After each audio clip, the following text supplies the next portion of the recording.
ನಿಮ್ಮನ್ನು ಸ್ವಾಗತಿಸ್ತಾ ನಮ್ಮ ಜೊತೆಯಲ್ಲಿ ಹೆಲ್ತ್ ಕಮಿಷನರ್ ಗುರುದತ್ ಅವರು, ಅದೇ ರೀತಿ ಫುಡ್ ಸೇಫ್ಟಿ ಸ್ಟ್ಯಾಂಡ್ ಅಥಾರಿಟಿ ನಮ್ಮ ಇದರ ಅಧಿಕಾರಿಯಾಗಿರುವಂಥ ಕಮಿಷನರ್ ಆಗಿರುವಂಥ ಶ್ರೀನಿವಾಸ್ ಅವರು ಇದ್ದಾರೆ.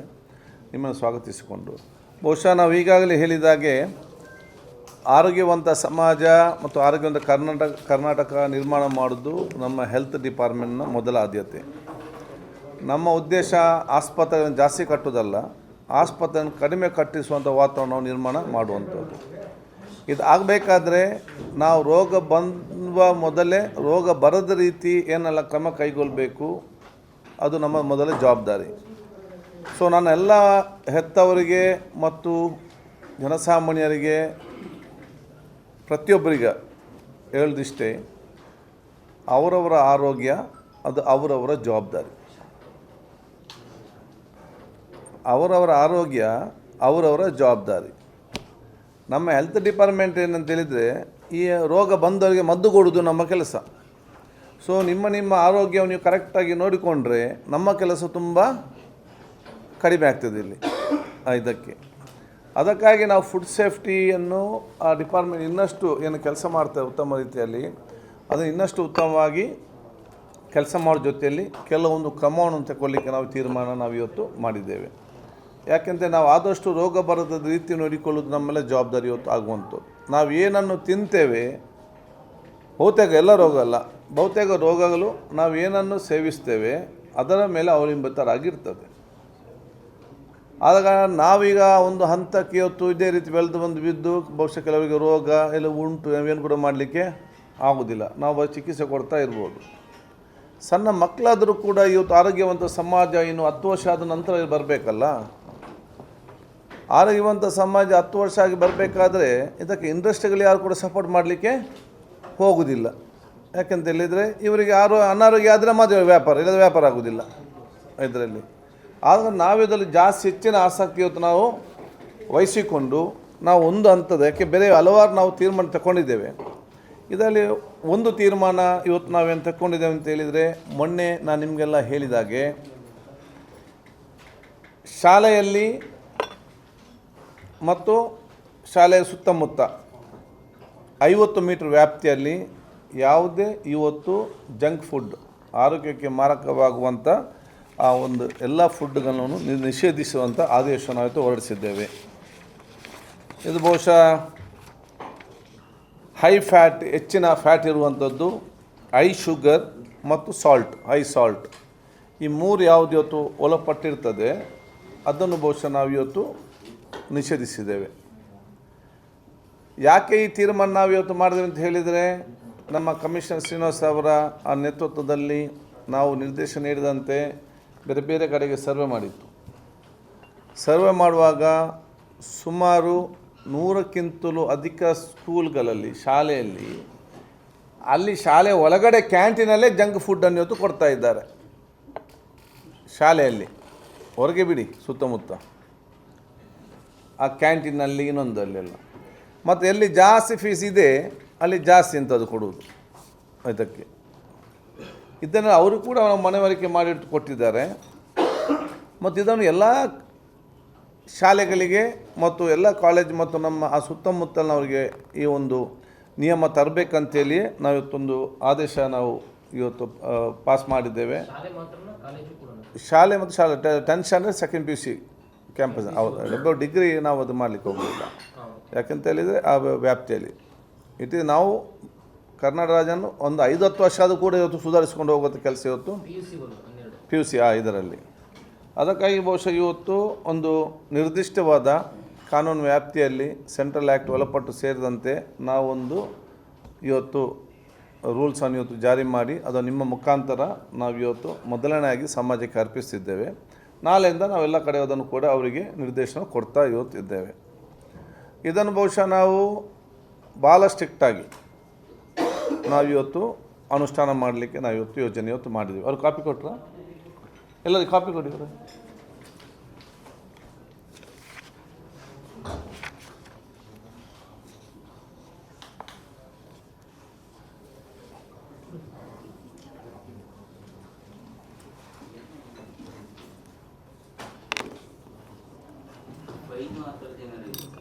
ಇದೆ. ನಾವು ಬಹುಶಃ ಇವತ್ತು ಯಾರಾದರೂ ಇದನ್ನು ವೈಲೇಟ್ ಮಾಡಿದರೆ ಒಂದು ನಮಗೆ ಫೈನ್ ಹಾಕುವಂಥ ಅವಕಾಶ ಕೂಡ ಇದೆ. ಆದರೆ ನಾವು ಅಷ್ಟಕ್ಕೆ ನಾವು ಇದು ಸಮಾಧಾನ ಆಗೋದಿಲ್ಲ. ಯಾಕೆ? ಲಕ್ಷಾಂತರ ರೂಪಾಯಿ ಕಲೆಕ್ಷನ್ ಮಾಡೋರಿಗೆ ಫೈನ್ ಲೆಕ್ಕನೇ ಇಲ್ಲ ಕೊಡಲಿಕ್ಕೆ, ಹೆಚ್ಚು ಕಮ್ಮಿ ಆದರೂ ಕೂಡ ಕೊಡ್ತಾರೆ. ಇದು ನಾವು ಫೈನ್ ಹಾಕುವ ಜೊತೆಯಲ್ಲಿ ನಾವು ಎಜುಕೇಷನ್ ಡಿಪಾರ್ಟ್ಮೆಂಟ್ ಜೊತೆ ಕೂಡ ನಾವು ಚರ್ಚೆ ಮಾಡ್ತೇವೆ. ಆ ಎಲ್ಲ ರೂಲ್ಸಲ್ಲಿ ಇದನ್ನು ಸೇರಿಸಲಿಕ್ಕೆ ನಾವು ಒಂದು ಪ್ರಯತ್ನ ಮಾಡ್ತೇವೆ. ಯಾರಾದರೂ ಈ ರೀತಿ ವೈಲೇಷನ್ ಮಾಡಿದರೆ ಮುಂದೆ ಎಜುಕೇಷನ್ ಡಿಪಾರ್ಟ್ಮೆಂಟ್ ಮುಖಾಂತರ ಮುಂದಿನ ವರ್ಷ ಅವರಿಗೆ ರಿನ್ಯೂವಲ್ ಮಾಡೋ ಸಂದರ್ಭದಲ್ಲಿ ಅಥವಾ ಅವರಿಗೆ ಲೈಸೆನ್ಸ್ ಕೊಡೋ ಸಂದರ್ಭದಲ್ಲಿ ಅವರು ಕೂಡ ಅದನ್ನು ಗಮನದಲ್ಲಿಟ್ಟುಕೊಂಡು ಅದಕ್ಕೆ ಕ್ರಮ ತೆಗೆದುಕೊಳ್ಳುವಂತಹ ಆ ಒಂದು ಚರ್ಚೆ ಕೂಡ ನಾವು ಮುಂದಿನ ದಿನಗಳಲ್ಲಿ ಎಜುಕೇಷನ್ ಡಿಪಾರ್ಟ್ಮೆಂಟ್ ಜೊತೆ ನಾವು ಇವತ್ತು ಮಾಡುವಂಥದ್ದು. ಇದು ನಾವು ಶಾಲೆ ಕಾಲೇಜಲ್ಲಿ ಯಾಕೆ ಅಂತ ಹೇಳಿದರೆ, ಇದು ಅಲ್ಲಿ ಇವತ್ತು 100ರಲ್ಲಿ 25-30% ಜನ ತಿನ್ನೋದಿದ್ದರೂ ಕೂಡ ಇದೊಂದು ಆ್ಯಕ್ಷನ್, ಒಂದು ಪ್ರಿವೆನ್ಷನ್ ನಾವು ತಗೊಳ್ಳೋ ಜೊತೆಯಲ್ಲಿ ಇದೊಂದು ಅವೇರ್ನೆಸ್ ಪ್ರೋಗ್ರಾಮ್. 1,000-2,000 ಇರುವ ಮಕ್ಕಳಲ್ಲಿ ಎಲ್ಲ ಮಕ್ಕಳಿಗೆ ಇಲ್ಲಿ ಬ್ಯಾನ್ ಆಗಿದೆ, ಜಂಕ್ ಫುಡ್ ಬ್ಯಾನ್ ಆಗಿದೆ ಅಂತ ಹೇಳಿದಾಗ ಅವರಿಗೆ ಗಮನಕ್ಕೆ ಬರ್ತದೆ ಯಾವುದು ತಿನ್ನಬೇಕು ಯಾವುದು ತಿನ್ನಬಾರ್ದು, ಏನೋ ಇದರಲ್ಲಿ ಡೇಂಜರ್ ಇದೆ, ಅದಕ್ಕಾಗಿ ಸ್ಕೂಲಲ್ಲಿ ನಿಲ್ಲಿಸಿದೆ ಅಂತ ಹೇಳಿದಾಗ ಅವರು ಹೊರಗಡೆ ಹೋಗಿ ತಿನ್ನಲಿಕ್ಕೂ ಕೂಡ 2 ಸಲ ಆಲೋಚನೆ ಮಾಡ್ತಾರೆ. ಅದೊಂದು ಜನಜಾಗೃತಿ ಕಾರ್ಯಕ್ರಮ, ಪರೋಕ್ಷವಾಗಿ ಅದೊಂದು ಅವೇರ್ನೆಸ್ ಪ್ರೋಗ್ರಾಮು ಕೂಡ. ಇದು ವ್ಯಾಪ್ತಿಯಲ್ಲಿ. ಇನ್ನು ಹೊರಗಡೆ 50 ಮೀಟ್ರ್ ವ್ಯಾಪ್ತಿಯಲ್ಲಿ ಕೂಡ ಇದನ್ನು ನಾವು ಅವಕಾಶ ಮಾಡಿ ಕೊಡೋದಿಲ್ಲ. ಇದಕ್ಕಾಗಿ ನಾವು ಅವರಿಗೆ ಫೈನು ನಮ್ಮ ಡಿಪಾರ್ಟ್ಮೆಂಟು ಕೂಡ ಹಾಕ್ತೇವೆ ಮತ್ತು ನಾವು ಲೋಕಲ್ ಸ್ಥಳೀಯ ಸಂಸ್ಥೆ ಇದು ಚರ್ಚೆ ಮಾಡಿಕೊಂಡು ಅಂಥವ್ರ ಲೈಸೆನ್ಸ್ ಕ್ಯಾನ್ಸಲ್ ಮಾಡಿ ಕೂಡ ನಾವು ಇವತ್ತು ಮುಂದೆ ಬರ್ತೇವೆ. ಇದನ್ನು ಅನುಷ್ಠಾನ ಮಾಡೋ ರೀತಿ ಹೇಗೆ ಅಂತ ಮಾಡುವ ಉದ್ದೇಶದಿಂದ ನಾವು ಇವತ್ತು ಕಾಟ್ಪಾ ಆ್ಯಕ್ಟ್ ಏನಿದೆ, ಕಾಟ್ಪಾದ ಆ ಟೀಮ್ ಏನಿದೆ ಇವತ್ತು ನಮ್ಮ ಈ ಆ ಆ್ಯಕ್ಟನ್ನು ನೋಡುವಂಥ ಅಧಿಕಾರಿಗಳು ಅವರು ತಿಂಗಳಿಗೆ ರಿವ್ಯೂ ಮಾಡುವಾಗ ಅವ್ರ ಜೊತೆ ಮಾತಾಡಿಕೊಂಡು ಇದನ್ನು ಕೂಡ ಸೇರಿಸಿ ರಿವ್ಯೂ ಮಾಡೋಂಥ ವ್ಯವಸ್ಥೆ ಕೂಡ ನಾವು ನಮ್ಮ ಅಧಿಕಾರಿಗಳ ಜೊತೆ ನಾವು ಚರ್ಚೆ ಮಾಡ್ತೇವೆ ಮುಂದಿನ ದಿನಗಳಲ್ಲಿ. ಆಗೊಂದು ಕ್ಲಿಯರ್ ಆಗಿ ಆ ಒಂದು ಕಾಲೇಜ್ ಕೂಡ ಕಂಟ್ರೋಲಲ್ಲಿ ಸ್ಕೂಲ್ ಕೂಡ ಕಂಟ್ರೋಲಿಗೆ ಬರ್ತದೆ, ಸುತ್ತಮುತ್ತಲಿನದು ಕೂಡ ಬಹಳ ಕಂಟ್ರೋಲಿಗೆ ಬರ್ತದೆ. ಅದೇ ನಾನು ಎಲ್ಲ ವ್ಯಾಪಾರಸ್ಥರಿಗೆ ಮತ್ತು ಎಲ್ಲ ನಮ್ಮ ಈ ಅಂಗಡಿಯವರಿಗೆ ಸುತ್ತಮುತ್ತ ಹೇಳೋದಿಷ್ಟೇ, ಇದನ್ನೆಲ್ಲ ಸರ್ಕಾರ, ನಾವು ಅಧಿಕಾರಿಗಳು, ಮಂತ್ರಿಗಳು ಇದಕ್ಕೊಂದು ಕಾನೂನು ತಂದು ಇದಕ್ಕೆ ಪೊಲೀಸಿಂಗ್ ಕೆಲಸ ಮಾಡಿ ಈ ಫೈನೆಲ್ಲ ಹಾಕುವಂಥ ಅಗತ್ಯ ಇಲ್ಲ. ಇವರು ಅಂಗಡಿ ಮಾರೋರು ಅರ್ಥ ಮಾಡಿಕೊಳ್ಬೇಕಲ್ಲ. ನಾವು ಮಕ್ಕಳಿಗೆ ಈ ರೀತಿಯ ಆರೋಗ್ಯಕ್ಕೆ ಮಾರಕವಾಗುವಂತಹ ಈ ಒಂದು ಫುಡ್ಡನ್ನು ನಾವು ಕೊಡಬಾರ್ದು ಅಂತ ಹೇಳಿಕೊಂಡು ಅವರಿಗೆ ಅರ್ಥ ಮಾಡಿಕೊಳ್ಬೇಕು. ಇವತ್ತು ನಾವು ಅರ್ಥ ಮಾಡಿಕೊಂಡು ವಿಚಾರ ಇವತ್ತು ಆಗಬೇಕು. ಶಾಲಾ ಮಕ್ಕಳಿಗೆ, ಸಣ್ಣ ಮಕ್ಕಳಿಗೆ ಆರೋಗ್ಯಕ್ಕೆ ಪೂರಕವಾಗುವಂತಹವೇ ಆಹಾರವನ್ನು ಸುತ್ತಮುತ್ತಲು ಒದಗಿಸುವಂತಹ ನೈತಿಕವಾದ ಜವಾಬ್ದಾರಿ ಕೂಡ ಸಮಾಜದಲ್ಲಿದೆ. ಮತ್ತು ಹೆತ್ತವರು ಕೂಡ ಅವರ ಮಕ್ಕಳಿಗೆ ಒಂದು ಜನಜಾಗೃತಿ ಮೂಡಿಸುವಂಥ ಕೆಲಸ ಕೂಡ ಇದೆ. ಸುಲಭದ ಕೆಲಸ ಅಲ್ಲ, ಕಷ್ಟ ಕೆಲಸ ಗೊತ್ತಿದೆ. ನಮ್ಮ ಮಕ್ಕಳು ಕೂಡ ಸೇರಿಸಿಕೊಂಡು ಆದಷ್ಟು ಕೂಡ ಇದನ್ನು ನಾವು ಪ್ರಯತ್ನ ಮಾಡೋ ಜವಾಬ್ದಾರಿ ಪ್ರತಿಯೊಂದು ತಾಯಂದಿರ, ಪ್ರತಿಯೊಂದು ಮನೆಯವರು ಕೂಡ ಜವಾಬ್ದಾರಿ. ಅದಕ್ಕಾಗಿ ನಾನು ಫಸ್ಟ್ ಹೇಳಿದ್ದೇನೆ, ಅವರವರ ಆರೋಗ್ಯ ಅವರವರೇ ಜವಾಬ್ದಾರಿ, ನಾವು ಜವಾಬ್ದಾರಿ ಅಲ್ಲ. ನಮ್ಮ ಇಲಾಖೆ ಅವರ ಹೆಲ್ತಿಗೆ ಅವರೇ ಜವಾಬ್ದಾರಿ. ಇನ್ನು ಹೆಲ್ತ್ ಬಂದಾಗ, ಅನಾರೋಗ್ಯ ಬಂದಾಗ ಅವನು ಹೇಗೆ ಗುಣಮುಖರಾಗ್ಬೋದಂತೇಳಿ ಅದು ನಮ್ಮ ಜವಾಬ್ದಾರಿ. ಇದರಲ್ಲಿ 100ಕ್ಕೂ 100 ಜನರು ನಾವು ಬಚಾವ್ ಮಾಡಲಿಕ್ಕೆ ಅಂತ ನಮಗೆ ಹೇಳಲಿಕ್ಕೆ ಆಗೋದಿಲ್ಲ. ಯಾಕೆ? ಡಾಕ್ಟ್ರುಗಳಿಗೆ, ನರ್ಸಸ್ಗಳಿಗೆ ಅವರ ತಂದೆ ತಾಯಿಂದನೇ ಬಚಾವ್ ಮಾಡಲಿಕ್ಕೆ ಆಗೋದಿಲ್ಲ. ಕೆಲವೊಮ್ಮೆ ಆಗುವಂಥದ್ದು ಮಾತ್ರ ಆಗುವುದಲ್ಲ. ಇದರ ಬಗ್ಗೆ ಸಮಾಜ ಬಹಳ ಜನಜಾಗೃತಿ ಆಗಬೇಕು ಆರೋಗ್ಯಕ್ಕೆ ಸಂಬಂಧಪಟ್ಟಾಗೆ. ಮತ್ತು ನಾವು ಇನ್ನೊಂದು ಆದೇಶ ನಾವು ಮಾಡ್ತಿದ್ದೇವೆ. ಈ ಮಳೆಗಾಲ ಈಗದ ಸಂದರ್ಭದಲ್ಲಿ ಎಲ್ಲ ಹೋಟೆಲ್ಗಳಲ್ಲಿ, ಎಲ್ಲ ಈ ಕ್ಯಾಂಟೀನ್ಗಳಲ್ಲಿ ಕಡ್ಡಾಯವಾಗಿ ಬಿಸಿ ನೀರೇ ಕೊಡಬೇಕು. ಎಲ್ಲ ಹೋಟೆಲ್, ಎಲ್ಲ ಕ್ಯಾಂಟೀನ್ಗಳಲ್ಲಿ ಕಡ್ಡಾಯವಾಗಿ ಬಿಸಿ ನೀರೇ ಕೊಡಬೇಕು. ಅಲ್ಲಲ್ಲ, ಪಬ್ಲಿಕ್ಕಲ್ಲಿ ಎಲ್ಲ ಹೋಟೆಲ್ಸ್ ಎಲ್ಲ ಕಡೆ ಬಿಸಿ ನೀರು ಕೊಡಬೇಕು. ನೀವು ನಾಳೆ ಎಲ್ಲಿ ಅದು ಹೋಟೆಲ್ ಹೋದರೆ ಫಸ್ಟ್ ನಿಮಗೆ ಬಿಸಿ ನೀರು ಕೊಡಬೇಕು. ಎಲ್ಲ ಹೋಟೆಲ್ ಎಲ್ಲ ಇದು ಆಹಾರ ಸೇವನೆ ಮಾಡುವಂಥ ಎಲ್ಲ ಕಡೆಯಲ್ಲಿ ಕೂಡ ಒಂದು ಆದೇಶ ಮಾಡಿಸಿಬಿಡಿ, ಎಲ್ಲರಿಗೆ ಬಿಸಿ ನೀರೇ ಕೊಡಬೇಕು. ಯಾಕೀಗ ವೈರಲ್ ಫೀವರ್ ಬರುವಂಥ ಸಂದರ್ಭದಲ್ಲಿ ನೀವು ಇಲ್ಲಿ ಪಕ್ಕದ ಕ್ಯಾಂಟೀನ್ ಹೋಗಿ ನಿಮಗೆ ತಣ್ಣೀರು ಕೊಟ್ಟಿದ್ದು ಎಲ್ಲಿಂದ ಬಂದಿದ್ದು ತಣ್ಣೀರು ಅಂತ ಯಾರಿಗೆ ಗೊತ್ತಿರೋದಿಲ್ಲ. ಮಳೆಗಾಲ ಬಂದು ಬಿಡ್ತದೆ ಅಲ್ಲ, ಈಗ ಅದು ಮಂದಿಗೆ ಅಭ್ಯಾಸ ಆದ ಮತ್ತೆ ಯಾವಾಗಲೂ ಕೊಡ್ತಾನೆ. ಮತ್ತು ಕೆಲವ್ರಿಗೆ ಎಷ್ಟೇ ಕೋಲ್ಡ್ ಆದರೂ ಕೋಲ್ಡ್ ನೀರೇ ಬೇಕು, ಅದಕ್ಕೆಂತ ಮಾಡೋದು ಈಗ? ಆದರೆ ಕನಿಷ್ಠ ಈ ಒಂದು ಕಾಲದಲ್ಲಿ ಆದರೂ ಕೂಡ ಅವರು ಬಿಸಿನೀರೇ ಅವ್ರಿಗೆ ಕೊಡಬೇಕು. ಇದಕ್ಕೆ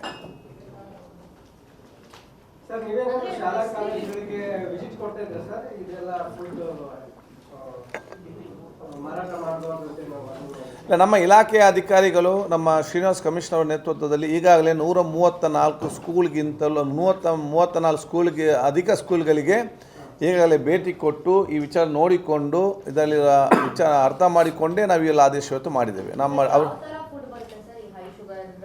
ಹೈ ಶುಗರ್, ಹೈ ಫ್ಯಾಟ್ ಮತ್ತು ಹೈ ಸಾಲ್ಟ್ ಎಲ್ಲ ಹೈ ಇದ್ದದ್ದು. ಹೌದು, ಈಗ ನೋಡಿ ಸ್ಕೂಲ್ನವರಿಗೆ ಇವತ್ತು ಸರಿಯಾದ ಒಂದು ಆರೋಗ್ಯ ದೃಷ್ಟಿಯಿಂದ ಆಲೋಚನೆ ಮಾಡಿಕೊಂಡು ಅವರು ಇಷ್ಟೆಲ್ಲ ಆಲೋಚನೆ ಮಾಡುವಾಗ ಮಕ್ಕಳಿಗೆ ಯಾವುದು ಪ್ರಯೋಜನ ಆಗ್ತದೆ, ಪಾಪ್ಕಾರ್ನ್ ಕೊಡ್ಬೋದು, ಮಕ್ಕಳಿಗೆ ಕೊಡೋದು ಇಷ್ಟ, ಇದಕ್ಕೆ ಅದು ಆರೋಗ್ಯ ಕೂಡ ಪೂರಕವಾಗುವಂಥದ್ದು. ಚಿಕ್ಕಿ ಕೊಡ್ಬೋದು, ಅದು ತಿನ್ನಲಿಕ್ಕೆ ಮಕ್ಕಳಿಗೆ ಇಷ್ಟ ಆಗ್ತದೆ, ಅದು ಆರೋಗ್ಯ ಕೂಡ ಪೂರಕವಾಗಿ. ಇಂಥ ಹಲವಾರು ಬೇರೆ ಬೇರೆ ಏನಿದೆ ಕೊಡ್ಬೋದು, ಅದನ್ನು ಅದು ಹೆಲ್ತಿಗೆ ಅಲ್ಲದಲ್ವಾ, ಅದನ್ನು ನಾವು ಕೆಲವು ಹಾಕಿದ್ದೇವೆ ಆ ಗೈಡ್ಲೈನ್ಸಲ್ಲಿ ಏನೆಲ್ಲ ಕೊಡ್ಬೋದು ಅಂತೇಳಿ. ನಿಮ್ಮ ಗೈಡ್ಲೈನ್ಸಲ್ಲಿ ಇದೆ, ಅದೇ ಅಲ್ಲ ಕೊಟ್ಟ ಗೈಡ್ಲೈನ್ಸಲ್ಲಿ ಅಲ್ಲ ಏನೆಲ್ಲ ಫುಡ್ ಕೊಡ್ಬೋದು ಅಂತ ಇದು ಕೊಡಲಿಲ್ಲ ಅಂತ ಇದೆ, ಯಾವುದೆಲ್ಲ ಕೊಡ್ಬೋದು ನಾವು ಕೊಟ್ಟಿದ್ದೇವೆ. ಅದು ಇದೇ ಕೊಟ್ಟದ್ದು ಮಕ್ಕಳಿಗೆ ಟೇಸ್ಟ್ ಆಗಲಿಕ್ಕಿಲ್ಲ ಎಲ್ಲವೂ ಕೂಡ. ಅದು ಈ ರೀತಿ ಯಾವುದು ಕೊಡ್ಬೋದು ಹೇಳಿದೆ, high sugar, high fat, high salt.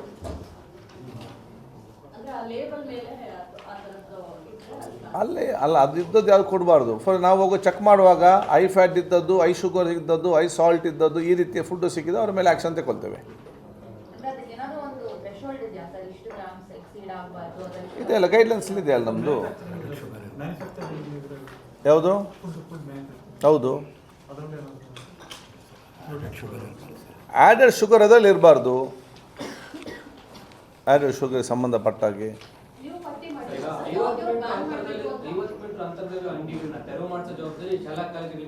ತೆರವು ಮಾಡೋದಿಲ್ಲ, ಕನ್ಫ್ಯೂಸ್ ಬೇಡ, ತೆರವು ಮಾಡೋದಲ್ಲ. ಈ ರೀತಿ ಅದು ಬೇರೆ ಮಾರಾಟ ಮಾಡಲಿ, ಇದ್ದು ಮಾರಾಟ ಮಾಡಬಾರ್ದು. ಈಗ ನಾವು ಸಿಗರೇಟ್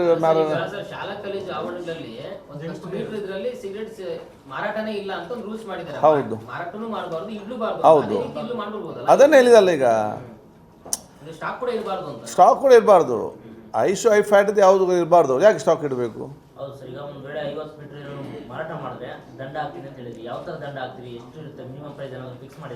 ಅದು ನಮ್ಮ ಆ್ಯಕ್ಟಲ್ಲಿ ನಮಗೆ ದಂಡ ಆಗಲಿ ಪ್ರೊವಿಷನ್ ಇದೆ. ಅಪ್ ಟು ನಮಗೆ ಅದಕ್ಕೆ ನಮಗೆ ಅಪ್ ಟು 3 ಲಕ್ಷ ತನಕ ನಮಗೆ ದಂಡ ಹಾಕುವಂಥ ಪವರ್ ಇದೆ, ಅದನ್ನ ದಂಡ ಹಾಕ್ತೇವೆ. ಅಷ್ಟು ಮಾತ್ರ ಅಲ್ಲ, ನಾವು ಸ್ಥಳೀಯ ಸಂಸ್ಥೆ ಜೊತೆ ಮಾತಾಡಿಕೊಂಡು ಗ್ರಾಮ ಪಂಚಾಯತ್ ಮತ್ತು ಸ್ಥಳೀಯ ಏನು ಕಾರ್ಪೊರೇಷನ್ ಇರಲಿ, ನಗರಸಭೆ ಇರಲಿ, ಅವ್ರ ಮಾತಾಡಿಕೊಂಡು ಅವ್ರ ಲೈಸೆನ್ಸ್ ಕ್ಯಾನ್ಸಲ್ ಮಾಡಲಿಕ್ಕೆ ಕೂಡ ನಾವು ಅದನ್ನು ಮಾತುಕತೆ ನಡೆಸ್ತಾ ಇದ್ದೇವೆ. ಚಾಕ್ಲೇಟ್ ಡಿಪೆಂಡ್ಸ್ ಅಲ್ಲ, ಯಾಕಂದರೆ cocoa is good for health ಅಲ್ಲ, cocoa is not bad, sugar is bad ಇದರಲ್ಲಿ. ಅದಕ್ಕೆ ಪೂರಕವಾಗುವಂಥ ಚಾಕ್ಲೇಟ್ ಎಷ್ಟೋ ಸಿಗ್ತದಲ್ಲ, ಅದನ್ನು ಕೊಟ್ಟು ಇದು ಮಾಡಲಿ ಅಲ್ಲ, ಅವ್ರಿಗೆ ಕೊಡಿ ಫಸ್ಟ್. ನೋಡಿ, ಇದು ನೀರಿಗೆ ಇಳಿಯೋ ಮುಂಚೆ ಭಾಳ ಡೀಪ್ ಉಂಟಂದು ಇಳಿಲಿಕ್ಕೆ ಸಾಧ್ಯ ಇಲ್ಲ. ಈಗ ಇದು ಒಂದು ನಮ್ಮದು control, second it is an awareness, ಎರಡು ಇದೆ. ಇದನ್ನು ನಾವಿವತ್ತು ಸ್ಟಾರ್ಟ್ ಮಾಡ್ತೇವೆ, ಮತ್ತೆ ಪ್ರಾಬ್ಲಮ್ ಬಂದಾಗ ಪ್ರಾಬ್ಲಮ್ ಸಾಲ್ವ್ ಮಾಡಿಕೊಂಡು ಮುಂದೆ ಹೋಗ್ತೇವೆ.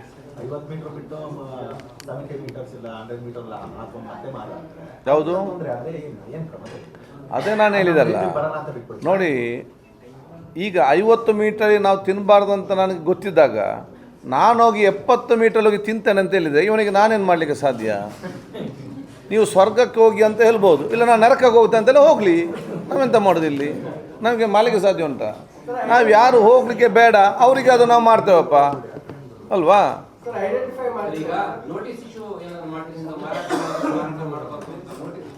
ಅದನ್ನಲ್ಲಿ ಈಗ ನಿಮ್ಮ ಮುಖಾಂತರ ನಾವು ಇದರ ಮುಖಾಂತರ ನಾವು ಇವತ್ತು ಕೊಟ್ಟಿದ್ದೇವೆ. ನಾಳೆಯಿಂದ ಎಲ್ಲ ಶಾಲೆಗಳಿಗೆ ನೋಟಿಸು ಹೋಗ್ತದೆ, ಎಲ್ಲ ಸ್ಥಳೀಯ ಸಂಸ್ಥೆಗಳಿಗೂ ಕೂಡ ನೋಟಿಸು ಹೋಗ್ತದೆ. ಅವರು ಕೂಡ ಕ್ರಮ ಕೈಗೊಳ್ತಾರೆ. ಮುಂದೆ ಸಾಮಾಜಿಕ ಸಂಘ ಸಂಸ್ಥೆಗಳು ಇದಕ್ಕೆ ಮುಂದೆ ಬಂದು ನಮಗೆ ಸಹಕಾರ ಕೊಡ್ತಾರೆ. ಯಾವುದು ಇಲ್ಲ, ಯಾವ ನಮ್ಮ ಡೈಲಿ ನಮಗೆ ಚೆಕ್ ಮಾಡಲಿಕ್ಕೆ ಆಗೋದಿಲ್ಲ. ರ್ಯಾಂಡಮ್ ಆಗಿ ಯಾವ ಹೋಗ್ತದೆ ಅಂತ ಹೇಳಲಿಕ್ಕೆ ಸಾಧ್ಯ ಇಲ್ಲ. ನೋಡಿ, ನಾವೊಂದು ಸಿಸ್ಟಮ್ ತಂದರೆ ನಾಳೆ ಎಲ್ಲಿಯಾದರೂ ಆ ಶಾಲೆಯಲ್ಲಿ ಕೊಟ್ಟರೆ ಅಲ್ಲಿ ಯಾರಾದರೂ ಮಕ್ಕಳ ಹೆತ್ತವರು ನಮಗೆ ಮಾಹಿತಿ ಕೊಡ್ತಾರೆ.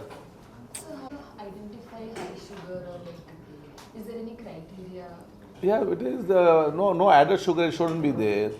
ಮತ್ತೊಂದು ಲೆವೆಲ್ ಇರ್ತದೆ, ಅದಕ್ಕಿಂತ ಜಾಸ್ತಿ ಇರಬಾರ್ದು ಇದರಲ್ಲಿ. So we are given the direction in that ಆದೇಶದಲ್ಲಿ. ಫಾರ್ ನಾವು ಚೆಕ್ಕಿಂಗ್ ಹೋದ ಸಂದರ್ಭದಲ್ಲಿ ಇದರಲ್ಲಿ ನಮಗೆ ಒಂದು ಟೆಸ್ಟಿಂಗ್ ಬಂದಾಗ ಅದು ಜಾಸ್ತಿ ಬಂದು ಬಿಟ್ಟಿದ್ರೆ the action will be taken on them.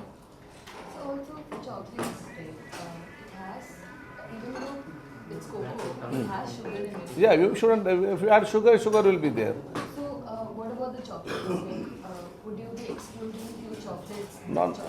No, they shouldn't give inside the college campus at all. Why they should give? ಮನೇಲಿ ತಿನ್ನಲಿ.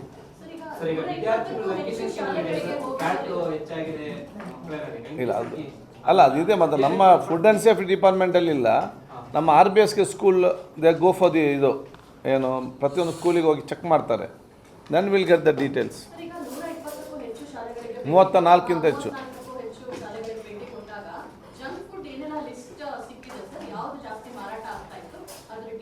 ಅದಕ್ಕೆ ಸಿಕ್ಕಿದೆ. ಅದು ಮತ್ತೆ ಕೊಡಲಿಕ್ಕೆ ಹೋಗೋದಿಲ್ಲ. ನಮ್ಗೆ ಅದಲ್ಲ ಪ್ರಾಬ್ಲಮ್. ನಮ್ಗೆ ಇನ್ನೂ ಮಾರದ ರೀತಿ ನೋಡೋದು ನಮ್ಮ ಪ್ರಾಬ್ಲಮ್. ಈಗ ಈ ರೀತಿಯ ಬೇರೆ ಬೇರೆ ಸ್ಕೂಲ್ಗಳಲ್ಲಿ ಮತ್ತು ನಾನು ಹೇಳಿದೆ ಅಲ್ಲ, ಜನರಲ್ ಆಗಿ ಅಂದರೆ ಅದು ಅವರನ್ನು ದೋಷನಂತಲ್ಲ, ಇಷ್ಟು ತನಕ ಅವ್ರಿಗೆ ಗೊತ್ತಿರೋದಿಲ್ಲ. More high level standard school high problematic ಅಂದರೆ ಈ ರೀತಿ ಕೊಡೋದ್ರಲ್ಲಿ. ಸೊ ಅದನ್ನು ನಮ್ಮ ಎಲ್ಲವೂ ಕೂಡ ನಮಗೆ ಹೇಳಲಿಕ್ಕೆ ಬೇಡ. ಈ ಮುಗೀತು. Will see in the forward, ಮುಂದೆ ಹೋಗ್ಲಿಕ್ಕೆ ಏನಂತೇಳಿ ನೋಡ್ಕೊಳ್ಲಿಕ್ಕೆ. ಯಾವುದು ಅಲ್ಲ, ಶಾಲೆ ಅವ್ರು ತೆರವುಗೊಳಿಸ್ಲಿಕ್ಕೆ ಏನಿಲ್ಲ. ಅವರವರ ಕ್ಯಾಂಟೀನಲ್ಲಿ ಅವರು ಮಾಡೋದಲ್ಲ, ಆ ಕೆಲಸ ಮಾತ್ರ ಅವ್ರ ಜವಾಬ್ದಾರಿ. ಹೊರಗೆ ಅವ್ರು ಗೇಟ್ನ ಹೊರಗಡೆ ಅವ್ರಿಗೇನು ಜವಾಬ್ದಾರಿ ಇಲ್ಲ. ಅವ್ರು ನಮಗೆ ಮಾಹಿತಿ ಕೊಡ್ತಾರೆ ಅಷ್ಟೇ. ಅದೇ ಅಲ್ಲ, 134ಕ್ಕಿಂತಲೂ ಅಧಿಕವಾದ ಶಾಲಾ ಸ್ಕೂಲ್ಗಳು ಇಂಥ ಹಲವಾರು ಪ್ರಕರಣ ಇದೆ. ಹೌದೌದು, ಅವ್ರದ್ದೇ. ಮತ್ತು ಸ್ಕೂಲ್ ಒಳಗಡೆ ಅವ್ರದ್ದೇ ಕ್ಯಾಂಟೀನ್ ಅಲ್ಲ, ಅವರ ಕ್ಯಾಂಟೀನ್ ಅಥವಾ ಅವ್ರು ನಡೆಸ್ಲಿಕ್ಕೆ ಕೊಡುವಂಥದ್ದು ಕ್ಯಾಂಟೀನ್ ಅಷ್ಟೇ.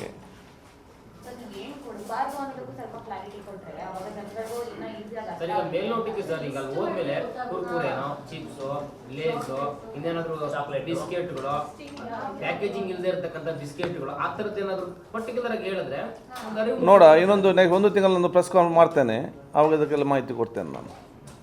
ಒಂದು ಕ್ಲಾರಿಟಿ ಕಾಮ್. ಕ್ಯಾಂಟೀನ್ ಅಲ್ಲೇ ಇರುತ್ತೆ, ಅಲ್ಲಿಂದ ಏನಾದರೂ ಮಕ್ಕಳಿಗೆ ಏನಾದ್ರು ತೊಂದರೆ ಆದರೆ ಅದ್ರ ಜವಾಬ್ದಾರಿ ಕಾಲೇಜ್ ತಗೊಳುತ್ತೆ, ಸರ್ಕಾರ. ಯಾವುದು ಇಲ್ಲಿ ಸ್ಕೂಲು ಕಾಲೇಜುಗಳಲ್ಲಿ ಒಳಗಡೆ ಕ್ಯಾಂಟೀನ್ಗಳಿದೆ, ಹೌದು, ಅಲ್ಲಿ ಪದಾರ್ಥ ತಿಂದು ಮಕ್ಕಳಿಗೆ ಏನಾದ್ರು ತೊಂದರೆ ಆದರೆ ಅದ್ರ ಜವಾಬ್ದಾರಿ ಕಾಲೇಜ್ ತಗೋಬೇಕಾ ಇಲ್ಲ ಸರ್ಕಾರ ತಗೋಬೇಕು? ಕಾಲೇಜ್ ತಗೊಳ್ಬೇಕು. ಫೀಸ್ ಯಾರು ತಗೊಳ್ಳೋದು? ಅವರೇ. ಮತ್ತೆ ಯಾರು ಕೂಡ ಅವರೇ ತಗೊಳ್ಬೇಕು. ಸರ್ಕಾರಕ್ಕೆ ಏನು ಕೆಲಸ? ಆಹಾರಗಳನ್ನ ಯಾರು ಉತ್ಪಾದನೆ ಮಾಡ್ತಾರೆ ಅಲ್ಲೇ ಇದಕ್ಕೆ ಒಂದು ಕಡಿವಾಣ ಹಾಕಿಬಿಟ್ರೆ ಈಚೆಗೆ ಬರೋದೇ ಇಲ್ವಲ್ಲ ಅದು. ಅದೇ ನಾನು ಮತ್ತೆ ಹೇಳಿದೆ ನೋಡಿ, ಆಹಾರ ಉತ್ಪಾದನೆ ಮಾಡುವವರು ಅವರು ನಮಗೆ ದೊಡ್ಡವರಿಗೆ ಎಲ್ಲರಿಗೂ ಕೂಡ ಮಾಡ್ತಾರೆ. ಅವ್ರು ಬರೀ ಶಾಲೆಗೆ ಮಾತ್ರ ಮಾಡೋದಾ, ಸ್ಕೂಲ್ಗೆ ಮಾತ್ರ ಮಾಡೋದು ಅಲ್ಲಲ್ಲ. ಸೊ ಇಂಡಸ್ಟ್ರೀಸ್ ಮತ್ತು ಫುಡ್ ಇದರ ಪ್ರಕಾರ ಅವ್ರಿಗೆ ಕೂಡ ತಯಾರು ಮಾಡುವಂಥ ಅವಕಾಶ ಇರ್ತದೆ. ಆದರೆ ಮಾರಕವಾಗಿರ್ಬಾರ್ದು ಸಬ್ಜೆಕ್ಟ್ ಇರ್ತದೆ ಇದರಲ್ಲಿ. ಸೊ ದೊಡ್ಡವರಿಗೆ ಅವರಿಗೊಂದು ಅವೇರ್ನೆಸ್ ಇರ್ತದೆ, ಯಾವ್ದು ತಗೊಳ್ಬೇಕು ಯಾವ್ದು ತಗೊಳ್ಬಾರ್ದು ಅಂತೇಳಿ. ಸಣ್ಣವರಿಗೆ ಅದು ಬರೀ ಟೇಸ್ಟ್ ಮಾತ್ರ ಅಲ್ಲದೆ ಅವ್ರು ಬೇರೆ ಅದ್ರ ಬಗ್ಗೆ ಜಾಸ್ತಿ ಕನ್ಸರ್ನ್ ಇರುವುದಿಲ್ಲ. ಇದಕ್ಕಾಗಿ ಇದೊಂದು ಅವೇರ್ನೆಸ್, ಹೊರಗೆ ಹೋಗೋದು ಕೂಡ ಇದ್ರ ಬಗ್ಗೆ ಮಾಹಿತಿ ಸಿಗ್ತದೆ.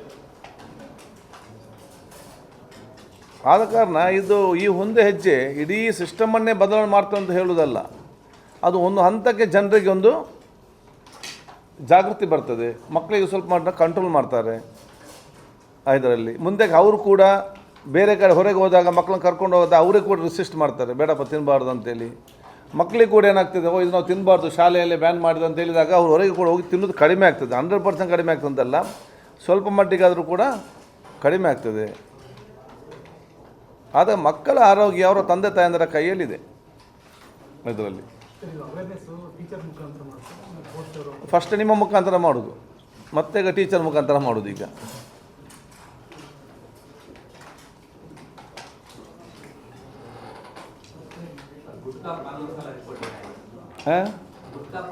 ಗುಡ್ಕಾ ನಾನು ಅವತ್ತು ಹೆಲ್ತ್ ಮಿನಿಸ್ಟರ್ಗೆ ನಾನೇ ಅಲ್ಲ ಗುಡ್ಕಾ ಬ್ಯಾನ್ ಮಾಡಿದ್ದು. ಅವತ್ತು ಅಲ್ಲ, ಅದರಲ್ಲಿ ಭಾಳಷ್ಟು ಕ್ಯಾನ್ಸರ್ ಕಡಿಮೆ ಆಗಿದೆ.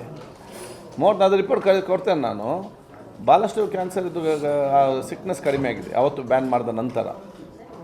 ನಮ್ಮ ಹೆಲ್ತ್ ಕನ್ಸರ್ನ್ ಒಂದು ಜರ್ನಲ್ ಇದೆ, ಅವರೊಂದು ಸರ್ವೆ ಮಾಡಿದ್ದಾರೆ ಇದರಲ್ಲಿ. ಮುಖ್ಯಮಂತ್ರಿ ಹೇಳಿದಾಗ ಟೆಸ್ಟ್ ಕೊಟ್ಟಿದ್ದೀವಿ ಅಂತ ಹೇಳಿದ್ರು ಸರ್. ಆಮೇಲೆ ಅಮಲಿನ ಅಂಶ ಜಾಸ್ತಿ ಇದೆ, ಅದು ಕಂಡು ಬಂದಿದೆ ಅಂತ ಹೇಳಿ ಏನು ಹೇಳಿದ್ರು. ಟೆಸ್ಟ್ ಎಲ್ಲ ಕಂಪ್ಲೀಟ್ ಆಗಿ ರಿಪೋರ್ಟ್ ಬಂದಿದೆ ಅಂತ ಹೇಳಿದ್ರು. ರಿಪೋರ್ಟ್ ಅಲ್ಲಿ ಎಷ್ಟು ಅಂಶ ಇದೆ ಅಂತ ಸರ್, ಎಷ್ಟು ಪರ್ಸೆಂಟ್ ಅಮಲಿನ ಅಂಶ ಇದೆ ಅದು ನನಗೆ ಮಾಹಿತಿ ಇಲ್ಲ, ಮಾಹಿತಿಗೆ ನಷ್ಟ ಕೊಡ್ತೇನೆ ನಾನು.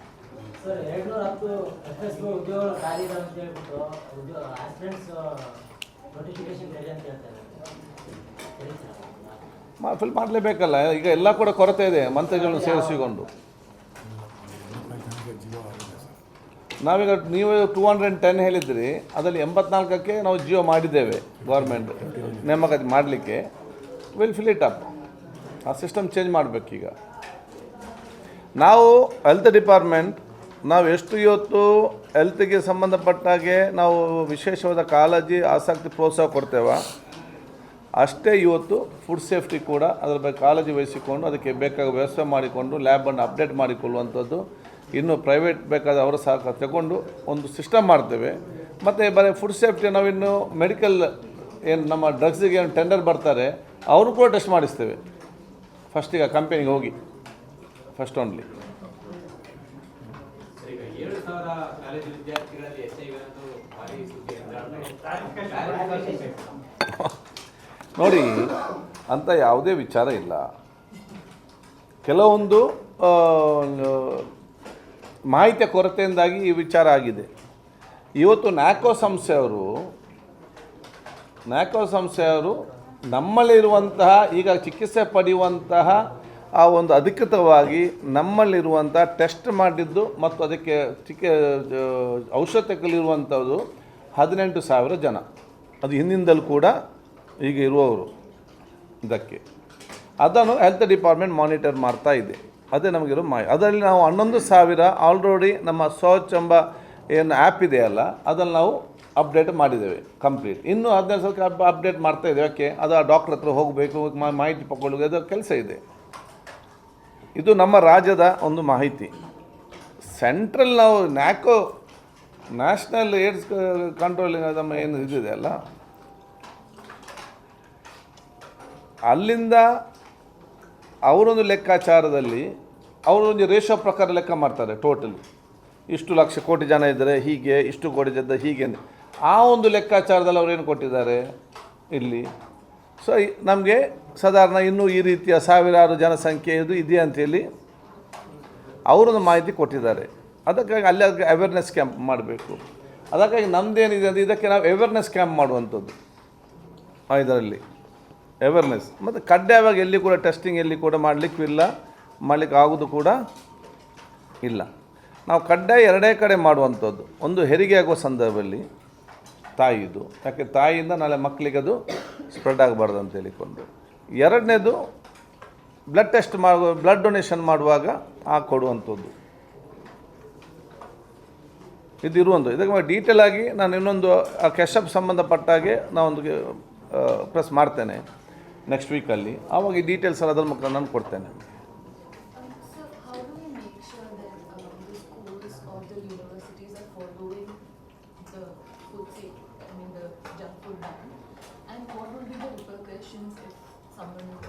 C society runs on hope and trust. ಹೌದಾ? ನಮಗೆ ಹೋಪ್ ಮತ್ತು ಟ್ರಸ್ಟ್ ಇಲ್ಲ ಅಂತ ಹೇಳಿದರೆ ನಾವು ಬದುಕಲಿಕ್ಕೆ ಸಾಧ್ಯ ಇಲ್ಲ. ಟಿ ವಿಯಲ್ಲಿ ಬರ್ತದೆ ನಾಳೆ ಹವಾಮಾನ ಇದೆ, ಮೀನುಗಾರಿಕೆ ಹೋಗಬೇಡಿ ಅಂತೇಳಿ. ಇದನ್ನು ನಂಬಿಕೊಂಡು ಅವನು ಹೋಗೋದಿಲ್ಲ. ಆಯ್ತಲ್ಲ? ಅಥವಾ ಡೇಂಜರ್ ಇದೆ, ನೀವು ಹೊರಗೆ ಹೋಗಬೇಡಿ, ನೀವು ಯಾರು ಕೂಡ ಹೊರಗೆ ಹೋಗೋದಿಲ್ಲ. ಅದು ಹಾಗೆ ಆಗ್ತದೆ. ಒಮ್ಮೊಮ್ಮೆ ಎಲ್ಲಿ ಕೂಗಾಡೋ ಆಗೋದಿಲ್ಲ. ಸೊ ನಾವು ಅದನ್ನೇ ಸ್ಟಾರ್ಟಿಂಗ್ ಲೆಕ್ಕಾಚಾರ ಮಾಡಲಿಕ್ಕೆ ಆಗೋದಿಲ್ಲ. ಅದು ಹೌ ಅಂತೇಳಿ ಅದಕ್ಕೆ ಉತ್ತರ ಸಿಕ್ಕುವುದು when we go forward, all due to experience and what action we take, that will go and reach a logic. And this is only the first stage, this is not the last stage. This is the first stage for the prevention of the disease in the days to come. So ಇದು ಮೊದಲ ಹಂತ. ನಾವು ಅದನ್ನೆಲ್ಲ ಆಲೋಚನೆ ಮಾಡಿಕೊಂಡು ಕೂತ್ಕೊಂಡು ಇಲ್ಲಿ ಇದನ್ನು ಮಾಡದಿದ್ದರೆ ಅದು ಇಲ್ಲ ಇದು ಇಲ್ಲ, ನಾವು ಅದರಲ್ಲೇ ಇರ್ತೇವೆ ಆಲೋಚನೆ ಮಾಡಿಕೊಂಡು. So we have got trust and we have to hope. Everyone is concerning the health of the children and the society. Whatever good guidelines will be given by the department, the government, every college and management will agree and do that. If they don't do, there is a parents teachers committee. Their children who are there, out of 500, 600, 1,000 students, at least 10 good students will be there who will come and give information to the parents, and the parents will give their information for us.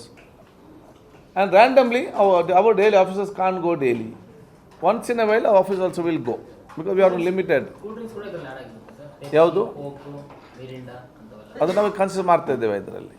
ಅಲ್ಲ, ಅದೊಂದು correct ಇದ್ರೆ ಅದನ್ನ ಮಾರೋದಕ್ಕೆ ಅವ್ರಿಗೂ ಅನುಕೂಲ ಆಗುತ್ತೆ, ತಗೊಳೋದಕ್ಕೆ ಮಕ್ಕಳಿಗೆ ತಗೊಳೋದು ಬೇಡ ಅನ್ನೋದು. ನಾನು ಹೇಳಿದ್ದು ಬೇಡ ಅಂತ ಹೇಳಿ ಆದೇಶ ಮಾಡಿ ನಾನು ನೋಡ್ತೇನೆ. ಈಗ ಅದು ಪಟ್ಟಿಲಿ ಇದೆಯಾ ಅದು ನಿಷೇಧ? ಅಲ್ಲ, ಪಠ್ಯ ನಾವು ಹೇಳಿದೆಲ್ಲ ಎಲ್ಲ ಕೂಡ ಐ ಶುಗರ್, ಐ ಫ್ಯಾಟ್, ಮತ್ತು ಒಂದನ್ನೇ ನಾನು ಹೇಳಲಿಕ್ಕೆ ಆಗ್ತದ? ಮಕ್ಕಳಿಗೆ ತಗೊಂಡ್ ಹೋದಾಗ ಇದು ಹೈ ಶುಗರ್, ಹೈ ಫ್ಯಾಟ್. ಅಲ್ಲ, ಮಕ್ಕಳು ಯಾಕೆ ಇವನು ಮಾರಿದ್ರಲ್ಲ ಮಕ್ಕಳು ತಗೊಳ್ಳೋದು ಮಕ್ಕಳಿಗೆ ಗೊತ್ತಿರ್ತದ ಪಾಪ, ಅವ್ರಿಗೆ ಗೊತ್ತಿರಲ್ಲ ಸರ್. ಅದೇ ಇವನು ಮಾರಿದ್ರಲ್ಲ ತಗೊಳ್ಳೋದಿಲ್ಲಿ ಮಾರಾಟ ಮಾಡೋರು ಕ್ಲಿಯರ್ ಆಗಿ ಅಷ್ಟೇ. ಅವನು ಗೊತ್ತಿರಬೇಕಲ್ಲ ಯಾವುದು ಐ ಶುಗರ್ ಇದೆ, ಹೈ ಫ್ಯಾಟ್ ಇದೆ, ಅವ್ನಿಗೆ ಗೊತ್ತಿದೆ. ಅಲ್ಲ, ಅದಕ್ಕೆ ತಾವು ಒಂದು ಪಟ್ಟಿ ಮಾಡಿಬಿಟ್ರೆ ಯಾವ್ದು ತಗೋಬೇಕು, ಯಾವ್ದು ಮಾರಾಟ ಮಾಡಬೇಕು, ಯಾವ್ದು ಮಾರಾಟ ಅದು ನಮ್ಗೆ ಮಾಡ್ಲಿಕ್ಕೆ ಆಗೋದು. ಇದನ್ನೇ ತಗೊಳ್ಬೇಕು, ಇದನ್ನೇ ತಗೊಳ್ಬಾರ್ದು ಮಾಡ್ಲಿಕ್ಕೆ ಆಗೋದಿಲ್ಲಲ್ಲ. ಎಂತ 100 ಕಂಪೆನಿ ಇದೆ ಇಲ್ಲಿ. ಸರ್, ಅವ್ನಿಗೆ ವ್ಯಾಪಾರ ಮುಖ್ಯ. ಮಕ್ಕಳು ಕೇಳಿದ್ರೆ ಸರ್ ಐ ಶುಗರ್ ಅಂತ ಇಲ್ಲ ತಗೊಂಡೋಗಪ್ಪ ಅಂತಂದ ತಗೊಂಡು ಕಳಿಸ್ಬಿಟ್ರೆ ಸರ್ ಅವಾಗ ನೋಡುವ, ವಿಲ್ಸಿ ಆ ಟೈಮಲ್ಲಿ ನೋಡುವ. ಈಗ ನಮಗೆ ಇದು ತಗೊಳ್ಬೇಡಿ, ಅದು ಮತ್ತೆ ಪ್ರತಿಯೊಂದು ಕೂಡ ಲೇಬಲಲ್ಲಿ ಕಂಡೀಷನ್ಸ್ ಇದೆ. ಇದು ಇಷ್ಟು ಶುಗರ್ ಇದೆ, ಇಷ್ಟು ಇದೆ, ಅದನ್ನೆಲ್ಲ ಕೂಡ ಓದಬೇಕಾಗ್ತದೆ. ಅಲ್ಲಿ ಇದೆ ನಮ್ಗೆ ಹೋದಾಗಲೂ ಕೂಡ. ಶಾಪ್ ನೋಡಿ, ಈಗ ಇದು ದಿಸ್ ಈಸ್ ನಾಟ್ ಏನೋ ಒಂದು ಪನಿಷ್ಮೆಂಟಾ ಅಥವಾ ಇದಲ್ಲ. This is social responsibility. ಇದು ಸಾಮಾಜಿಕವಾದ ಜವಾಬ್ದಾರಿ.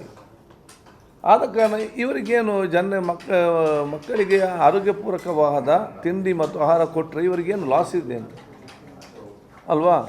ಅದಕ್ಕೆ ಬೇರೆ ರೀತಿಯಲ್ಲಿ ಅವಕಾಶ ಇದೆ ಅಲ್ಲ ಅವ್ರಿಗೆ ಕೊಡಲಿಕ್ಕೆ. ಆದೇಶ ಸರಿಯಾಗಿದೆ ಸರ್, ಆದೇಶ ತುಂಬಾ ಅಲ್ಲ, ಇಂಪ್ಲಿಮೆಂಟ್ ಕೂಡ ಮಾಡಲಿಕ್ಕೆ. ಇಂಪ್ಲಿಮೆಂಟ್ ಅಲ್ಲಿ ಸ್ವಲ್ಪ ಒಂದಷ್ಟು ಗೊಂದಲಗಳು ಆಗ ಮೂಡುತ್ತೆ. ಮಕ್ಕಳು ತಗೊಳಕ್ ಹೋದಾಗ ಅವ್ರು ಅದು ನೋಡಲ್ಲ, ಇದು ಟ್ರಾನ್ಸ್ ಫ್ಯಾಟ್ ಇದೆಯಾ, ಜಾಸ್ತಿ ಇದೆಯಾ, ಅಂಕಿಅಂಶಗಳೇನಂತ ಓದ್ಕೊಂಡು ಅವ್ರು ತಗೊಳಕ್ ಆಗೋದಿಲ್ಲ ಪ್ಯಾಕಲ್ಲಿ, ಬಾಟ್ಲಲ್ಲಿ. ಈ ಗೊಂದಲ ಇಲ್ಲದೆ ಈ ಸಮಾಜದಲ್ಲಿ ಏನಾಗಿದೆ, ಸ್ಟಾರ್ಟಿಂಗ್ ಗೊಂದಲ ಇದ್ದೇ ಬಂದು ಮತ್ತೆ ಕ್ಲಾರಿಟಿಯಾಗಿ ಬಂದು ಬಿಡ್ತದೆ. ಒಮ್ಮೆ ಎದ್ದು ನಿಲ್ತದೆ, ಮತ್ತೆ ಸೆಟ್ಲ್ ಆಗ್ತದೆ, ಆವಾಗ ನಮಗೆ ಕ್ಲಾರಿಟಿ ಬರ್ತದೆ. ವಿಲ್ಸಿ ಈಗ ಮುಂದೆ ಹೋಗುವ, ಮತ್ತೆ ನೋಡುವ. ಸರ್, ಅಂದ್ರೆ ನೀವು ಪರ್ಮಿಸಿಬಲ್ ಎಷ್ಟು ಅಂತ ಹೇಳ್ಬಿಟ್ರೆ ಆಗ ಜನಗಳಿಗೂ ಈಸಿಯಾಗಿ ಅರ್ಥ ಆಗುತ್ತೆ. ಎಷ್ಟು ಶುಗರ್, ನೋಡುವ. ಎಷ್ಟು ಸೋಡಿಯಂ, ಯಾವುದೊಂದು ಐ ಶುಗರ್ ಅಂತ ಏನು ಲಿಮಿಟ್ಸ್ ಏನು ಸರ್? ಅಲ್ಲ, ಐ ಶುಗರ್ ಅಂತ ಹೇಳಿದರೆ ಅದೇ ಎಷ್ಟು ಗ್ರಾಮ್ ಮೇಲಿದ್ರೆ ಹೈ ಶುಗರ್? ಹೇಳ್ತಿರ್ತಾರೆ ವಾಟ್ ಇಸ್ ಆಡೆಡ್ ಶುಗರ್ ಇರಬಾರ್ದು, ಓಕೆ, ನ್ಯಾಚುರಲ್ ಶುಗರ್ ಇರ್ತದೆ. ಎನಿ ಕೋಕ್ ಎನಿ ಇದು ದರ್ ಬಿ ಆಡೆಡ್ ಶುಗರ್. ನೀವು ಅದೇ ಚಾಕ್ಲೇಟ್ ನೋಡಿದ್ರೆ ಶುಗರ್ ಇರ್ತದೆ, ಅದಾದಮೇಲೆ ಅದ್ರ ಕೆಳಗಡೆ ಆಡೆಡ್ ಶುಗರ್ ಅಂತ ಕೊಟ್ಟಿರ್ತಾರೆ. ದೀಸ್ ಆಡೆಡ್ ಶುಗರ್ ಏನು it is synthetic or chemical. Natural sugar ಅದು ಶುಗರ್ ಇರ್ತದೆ. ಈಗ ನಿಮಗೆ ಏನೋ ಒಂದು ಐಟಮ್ ಬರಬೇಕಾದ್ರೆ ಅದೊಂದು 1 ವರ್ಷ 2 ವರ್ಷ ಇಡಬೇಕಾದ್ರೆ ಅದಕ್ಕೆ ಎಷ್ಟು ಪ್ರಿಸರ್ವೇಟಿವ್ ಆಗಿರಬೇಕು ಅವರು. ಏನಾದರೂ ಒಂದು ವಸ್ತು, ತಿನ್ನುವಂಥ ವಸ್ತು, ಅದು ಪೆರಿಷಬಲ್ ಮತ್ತು ನಾನ್ ಪೆರಿಷಬಲ್ ಎಂದಿರ್ತದೆ. ನಾನ್ ಪೆರಿಷಬಲ್ ಆದರೆ ತೊಂದರೆ ಇಲ್ಲ ಕೆಲವು ಸಮಯ. ಈ ಪೆರಿಷಬಲ್ ಗುಡ್ಸು ಕೂಡ ನಮಗೆ 1 ವಾರ 10-15 ದಿವಸ ಅಂತ ತಿನ್ಬೋದಂತ ಹೇಳಿದರೆ ಅದು ಹಾಳಾಗದ ರೀತಿಯಲ್ಲಿ ಅದಕ್ಕೆ ಎಷ್ಟೆಲ್ಲ ಮದ್ದು ಹಾಕಿರ್ಬೇಕಂತೇಳಿ ಅದನ್ನು ನಾವು ಆಲೋಚನೆ ಮಾಡಬೇಕು. ಪ್ರಿಸ್ವೇಟ್ ಅದೇನು ಕೆಮಿಕಲ್ಸ್ ಅಲ್ವಾ, ಅದು ಕೆಮಿಕಲ್ ಕಾಣೋದಿಲ್ಲ. ಅದು ತಿನ್ನುವಾಗ ಡೈಲ್ಯೂಟ್ ಆಗಿ ಕೆಮಿಕಲ್ ಸಪ್ರೇಟ್ ಆಗ್ತದೆ, ಫುಡ್ ಸಪ್ರೇಟ್ ಆಗ್ತದೆ. ಕೆಮಿಕಲ್ ಇದು ಇಂಡೈರೆಕ್ಟ್ಲಿ ಇಫೆಕ್ಟ್ ಸ್ಮಾಲ್ ಆರ್ಗನ್ಸ್. ಅದು ಈಗ ನೋಡುವಾಗ ನಮಗೆ ಅದು ಗೊತ್ತಾಗೋದಿಲ್ಲ ಅಲ್ಲಿರೋ ಅದೆಲ್ಲ ಕೆಮಿಕಲ್ ಏನಿದೆ ಅಂತೇಳಿ. ನಾವು ಅದು ತಿಂದಾಗ ಜೀರ್ಣ ಆದಾಗ ಕೆಮಿಕಲ್ ಸಪ್ರೇಟ್ ಆಗ್ತದೆ, ಬೇರೆ ಸಪ್ರೇಟ್ ಆಗ್ತದೆ ಇದಕ್ಕೆ. ಈಗ ಜಂಕ್ ಫುಡ್ ಅನ್ನ ನಿಯಂತ್ರಣ ಮಾಡ್ತಿದ್ರೆ ಮತ್ತೆ ಮಕ್ಕಳ ಆರೋಗ್ಯ ದೃಷ್ಟಿಯಿಂದಾಗಿ, ಅದೇ ಮಕ್ಕಳ ಆರೋಗ್ಯ ದೃಷ್ಟಿಯಿಂದಾಗಿ ಏನಾದ್ರು ಔಷಧಿ ಕೊಡೋದು, ಹೆಲ್ತ್ ಸ್ಕೀಮ್ ಮಾಡೋದು, ಅದೊಂದು ಯೋಚನೆ ಈಗಿದೆ ಅಲ್ಲ. ಆಲ್ರೆಡಿ RBSK ಸ್ಕೂಲ್, ರಾಷ್ಟ್ರೀಯ ಬಾಲ ಸುರಕ್ಷತಾ ಸ್ಕೀಮ್ ಅಂತ ಹೇಳಿ ಎಲ್ಲ ಶಾಲೆಗಳೇ ಕಡ್ಡಾಯವಾಗಿ ನಮ್ಮ ಡಾಕ್ಟರ್ಗಳು ಪ್ರತಿ ವರ್ಷ ಹೋಗಬೇಕು. ಪ್ರತಿ ವರ್ಷ ಹೋಗಿ ಅವರ ಹೈಟ್, ವೆಯ್ಟ್, ಅವರ ಒಬೆಸಿಟಿ ಇದೆಲ್ಲ ಚೆಕ್ ಮಾಡಬೇಕು. ಅವ್ರಿಗೆ ಏನಾದರೂ ಸ್ವಲ್ಪ ಮಟ್ಟಿನ ಹೆಚ್ಚು ಕಮ್ಮಿ ಇದೆ ಅಂತ ಗೊತ್ತಾದರೆ ಅವರ ತಂದೆ ತಾಯಂದಿರ ಮಾಹಿತಿ ಕೊಟ್ಟು ಅವರಿಗೆ ನಮ್ಮ RBSK ಸ್ಕೀಮಲ್ಲಿ ನಮ್ಮ ABSK ಟೀಮಿನ ಆಯುಷ್ಮಾನ್ ಇದರಲ್ಲಿ ಉಚಿತವಾದ ಚಿಕಿತ್ಸೆ ಕೊಡಬೇಕು, ಈಗಾಗಲೇ ಇದೆ. ಅದಕ್ಕಾಗಿ ನೀವು ಕೇಳಿದೆ ಎಷ್ಟು ಒಬೆಸಿಟಿ ಇದೆ ಏನಿದೆ ಅಂತ ಹೇಳಿಕೊಂಡು ಅದನ್ನು ಆ ಟೀಮಿನಲ್ಲಿ ಏನೆಲ್ಲ ಅವರು ಮಾಡಿದ್ದಾರೆ ಏನೆಲ್ಲ ಡೇಟಾ ತೆಕ್ಕೊಂಡು ನಮ್ಮ ಮುಂದಿನ ದಿನ ಕೊಡ್ತೇನೆ ನಿಮಗೆ. ಸರ್ DO ಪೋಸ್ಟ್ ರೆವಿನ್ಯೂ ಡಿಪಾರ್ಟ್ಮೆಂಟಲ್ಲಿ ಕೊಟ್ಟಿದ್ದಾರೆ, ಇದೇ ಡಿಪಾರ್ಟ್ಮೆಂಟಲ್ಲಿ ಕ್ವಾಲಿಫಿಕೇಶನ್ ಅದರದ್ದೇ ಕ್ವಾಲಿಫಿಕೇಶನ್ ಇರೋರಿಗೆ ಕೊಡಿ ಅಂತೇಳಿ ಒತ್ತಾಯ ಇದೆ. ನೋಡಿ, ಯಾವ ಪೋಸ್ಟಲ್ಲಿ ಯಾವ ಡಿಪಾರ್ಟ್ಮೆಂಟ್ ಮುಖ್ಯ ಅಲ್ಲ, ಯಾರು ಚೆನ್ನಾಗಿ ಕೆಲಸ ಮಾಡ್ತಾರೆ ಅವರು ಮುಖ್ಯ. ನಮಗೆ work is important, not degree. ಇದರಲ್ಲಿ ಕೆಲವೊಂದು ಸಲ ಇಲ್ಲಿ ಒಂದು ಕಡೆ ಇದ್ದವರೇ ಕೆಲಸ ಮಾಡಿದ್ರೆ ಇನ್ನೊಂದು ಬಂದಿರ್ಬೋದು, ಅಲ್ಲಿ ಅವ್ರು ಚೆನ್ನಾಗಿ ಕೆಲಸ ಮಾಡ್ತಿರ್ಬೋದು. ನಮಗೆ ವರ್ಕ್ ಇಂಪಾರ್ಟೆಂಟ್ ಅಲ್ಲ ಇದರಲ್ಲಿ. ಸೊ ನಾವು ಅದನ್ನು ನೋಡ್ತೇವೆ, ಯಾರು ಕೆಲಸ ಮಾಡ್ತೇವೆ ಅವ್ರು ನಾವು ಹಿಡ್ಕೊಳ್ತೇವೆ ಇದರಲ್ಲಿ. ಅದೇ ಆಗಬೇಕು ಇದೇ ಆಗಬೇಕು, ಅವನೇ ದೋಸೆ ಆಗಬೇಕು ಇವನೇ ಇಡ್ಲಿ ಆಗಬೇಕಂತ ಎಲ್ಲರೂ ಆಗ್ತದೆ. ನಮ್ಗೆ ಯಾರು ದೋಸೆ ಆಗುತ್ತೆ ದೋಸೆ ಕರೆಕ್ಟ್ ಇದ್ದರೆ ಆಯಿತು. ಸರ್, ಬೆಂಗಳೂರಲ್ಲಿ ಈಗ ಫುಟ್ಪಾತ್ಗಳಲ್ಲಿ ಹೋಟೆಲ್ಗಳು ಜಾಸ್ತಿ ಆಗಿದ್ದಾವೆ, ಮೊಬೈಲ್ ಕ್ಯಾಂಟೀನ್ಗಳು, ಫುಡ್ ಟ್ರಕ್ಗಳು ಜಾಸ್ತಿ ಆಗಿದ್ದಾವೆ. ಸೊ ಊಟ ಅಂತೂ ತೀರಾ ಕಳಪೆ ಗುಣಮಟ್ಟದಲ್ಲಿ ಪೂರೈಕೆಗಳಾಗ್ತಾ ಇದೆ. ಜನ ಬೇರೆ ವಿಧಿಯಿಂದ ತಿಂತಾ ಇದ್ದಾರೆ. ಮುಂದಕ್ಕೆ ಏನು ಕ್ರಮ ಆಗ್ಬೋದು? ಯಾಕಂದರೆ ಅನಿವಾರ್ಯತೆಗಳಿಂದ ಜನ ಅದೇ ಫುಡ್ ತಿನ್ನಬೇಕಾಗಿ ಬಂದಿದೆ. ಹೋಟೆಲ್ಗಳು ದುಬಾರಿ ಆಗಿದೆ. ನೋಡಿ, ಈಗ ಆರೋಗ್ಯವಂತ ಅಥವಾ ಫುಡ್ ರೋಡ್ ಸೈಡ್ ಸಿಕ್ಕುವುದೆಲ್ಲ ಕೂಡ ಆರೋಗ್ಯಕ್ಕೆ ಮಾರಕವಾಗುವಂಥ ಊಟ ಅಂತ ಹೇಳಲಿಕ್ಕೂ ಸಾಧ್ಯ ಇಲ್ಲ. ಇನ್ನು ದೊಡ್ಡ ದೊಡ್ಡ ಶ್ರೀಮಂತ ಹೋಗೋ ಹೋಟೆಲ್ನಲ್ಲಿ ಆರೋಗ್ಯಕ್ಕೆ ಪೂರಕವಾದ ಊಟ ಕೊಡ್ತಾರಂತ ಹೇಳಿ ಕೂಡ ಹೇಳಲಿಕ್ಕೆ ಸಾಧ್ಯ ಇಲ್ಲ. ಇದರಲ್ಲಿ ನಮ್ಮ ಫುಟ್ಪಾತಿನಲ್ಲಿ ರಸ್ತೆ ಬದಿಯಲ್ಲಿ ಕೂಡ ಉತ್ತಮವಾದ ಊಟ ಕೊಡೋರು ಕೂಡ ಇದ್ದಾರೆ. ಅದಕ್ಕೆ ಸಂಬಂಧಪಟ್ಟಾಗೆ ನಾವು ಕೂಡ ಇವತ್ತು ಯೂಸ್ ಮಾಡೋ ಆಯಿಲ್ ಏನಿದೆ ಅದರ ಬಗ್ಗೆ ಒಂದು ರೇಡ್ ಮಾಡಿ ನಮ್ಮಲ್ಲಿ ಮಾಹಿತಿ ಇದೆ, ನಾನು ಮುಂದಿನದಲ್ಲಿ ಕೊಡ್ತೇನೆ. ಇಲ್ಲದ ಈಗ ಬರೀ ಈಗ ನಾಳೆ ಫುಟ್ಪಾತೇ ಬರ್ತದೆ ಇದರಲ್ಲಿ. ಅದಕ್ಕೆ ನಾನು ನೆಕ್ಸ್ಟ್ ನಾನು ಕೊಡ್ತೇನೆ. ಆದರೆ ಒಂದು ಹೇಳುವಂಥದ್ದು, ಆರೋಗ್ಯದ ದೊಡ್ಡ ದೊಡ್ಡ ಕಂಪನಿಗಳು ಯಾವತ್ತು ಊಟ ಕೊಡ್ತಾರೆ ಅದೆಲ್ಲ ಕೂಡ ಆರೋಗ್ಯ ಪೂರಕವಾಗಿದೆಯಾ? ಹಾಂ, ಅದಾಗೆ ನಾವು ಅದನ್ನು ಗೊತ್ತಿಲ್ಲ, ಅದು ನಾವು ನೋಡೋದು. ಅದಕ್ಕೆ ನಮಗೆ ಅತ್ಯಂತ ದೊಡ್ಡವನು ಕೂಡ ಒಂದೇ, ಫುಟ್ಪಾತಲ್ಲಿ ಮಾರುವವನು ಕೂಡ ಒಂದೇ. ನಾವು ಫುಟ್ಪಾತಲ್ಲಿ ಮಾರಾಟ ಮಾಡುವವನು ಮತ್ತು ದೊಡ್ಡವನಿಗೂ ಒಂದೇ ರೀತಿಯಿಂದ ನಾವು ನೋಡಿಕೊಂಡು ಇಬ್ಬರು ಕೂಡ ಆರೋಗ್ಯ ಪೂರಕವಾದ ವಿಚಾರ ನಾವು ಕೊಡಬೇಕು. ಸರ್, ಈಗ ಮಾಲ್ ಮತ್ತು ಸೂಪರ್ ಮಾರ್ಕೆಟ್ಗಳಲ್ಲಿ ಆಹಾರ ಉತ್ಪನ್ನಗಳನ್ನು ಮಾರಾಟ ಮಾಡ್ತಾರೆ. ಅಕ್ಕಿ, ಬೇಳೆ, ಈ ರೀತಿ ಎಲ್ಲ ಒಂದೊಂದಕ್ಕೆ ಲೂಸ್ ಆಗಿ ಮಾಡ್ತಾರೆ. ಅದಕ್ಕೆ ಪ್ಯಾಕೇಜಿಂಗ್ ಡೇಟ್ ಇರಲ್ಲ, ಎಕ್ಸ್ಪೈರ್ ಡೇಟ್ ಇರಲ್ಲ. ಅದು ಹೇಗೆ ಸರ್ ಜನ ನಮಗೆ ತಗೊಂಡು ಅವ್ರಿಂದ ತಗೊಂಡ್ಬಂದಿದ್ದಾರೆ ಅಂತ ಗೊತ್ತಿಲ್ಲ, ಯಾರಿಂದ ತಗೊಂಡ್ಬಂದ್ರು ಅಂತ ಗೊತ್ತಿಲ್ಲ. ಎಷ್ಟೋ ಪ್ಯಾಕೆಟ್ಗಳಿಗೆ ಇದಿರುತ್ತೆ, ಪ್ಯಾಕ್ ಆಗಿರುತ್ತೆ, ಮ್ಯಾನುಫ್ಯಾಕ್ಚರ್ ಡೇಟ್ ಇರುತ್ತೆ, ಎಂಡಿಂಗ್ ಡೇಟ್ ಇರುತ್ತೆ. ಬಟ್ ಈ ರೀತಿ ಒಂದು ರಾಶಿ ಹಾಕ್ಬಿಡ್ತಾರೆ ಒಂದು ದೊಡ್ಡ ದೊಡ್ಡ ಕ್ಯಾನ್ಗಳಲ್ಲಿ ಅಕ್ಕಿ ಬೇಳೆನ. ಅದು ಹೇಗೆ ಸರ್ ಜನ ನಂಬಿ ತಗೊಳೋದು? ನಾನು ಒಪ್ತೇನೆ, ಅದೀಗ ಇವರಿಗೆ ಬರ್ತದೆ, ಯಾರಿಗೆ? ಫುಡ್ ಮಿನಿಸ್ಟ್ರಿಗೆ, ಆಹಾರ ಮತ್ತು ನಾಗರಿಕ ಇಲಾಖೆ. ಅದರಲ್ಲಿ ಅವರಿಗೆ ಲೀಗಲ್ ಮೆಟ್ರಾಲಜಿಯಲ್ಲಿ ಡಿಪಾರ್ಟ್ಮೆಂಟ್ ಇದೆ, ಇದೆಲ್ಲ ಕೂಡ ನೋಡಲಿಕ್ಕೆ ಇದೆ. ನಂದು ಇದು ಊಟ ತಯಾರು ಮಾಡಿ ಕೊಟ್ಟಂಥ ನಂತರ ಪರಿಸ್ಥಿತಿ.